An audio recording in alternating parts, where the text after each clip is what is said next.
السلام علیکم دوستو سعودی محکمہ شہری و ہوا بازی نے اعلان کیا ہے کہ محکمہ صحت کی سفارش پر اتوار 31 مئی سے سعودی عرب میں داخلی پروازیں بحال ہو جائیں گی، یعنی اندرون ملک پروازیں چلنا شروع ہو جائیں گی اور 11 ایئرپورٹ سے پروازیں چلیں گی۔ سعودی خبر رساں ادارے SPA کے مطابق محکمہ شہری و ہوا بازی نے ایک بیان میں کہا ہے کہ داخلی پروازیں بتدریج بحال ہوں گی۔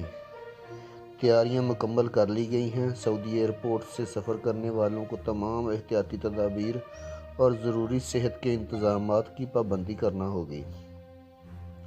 بیان کے مطابق محکمہ شہری و ہوا بازی وزارت صحت اور ایئرپورٹس کے تمام متعلقہ اداروں کے تعاون سے انتظامات مکمل کر چکا ہے۔ محکمہ شہری و ہوا بازی نے بتایا ہے کہ پروازیں کئی مرحلوں میں بحال ہوں گی۔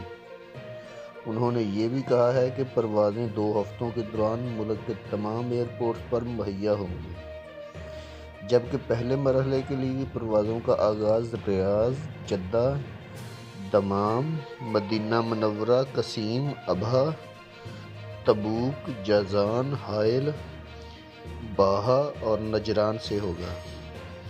اس کے علاوہ سعودی ریلوے جنرل کارپوریشن نے بھی اعلان کیا ہے کہ اتوار 31 مئی سے ریاض سے دمام کو جانے والی ٹرین سروس کو بھی بحال کر دیا جائے گا۔ SPA کے مطابق ریلوے کارپوریشن نے کہا ہے کہ جو لوگ ریاض دمام ٹرین سے سفر کرنا چاہتے ہیں وہ بدھ 27 مئی سے کارپوریشن کی ویب یا ایپ کے ذریعے ریزرویشن کروا سکتے ہیں۔ دوستو یہ تھی کچھ اس وقت تک کی انفارمیشن۔ ویڈیو اچھی لگی تو لائک کر کے چینل کو سبسکرائب کر دیجیے گا۔ اللہ حافظ۔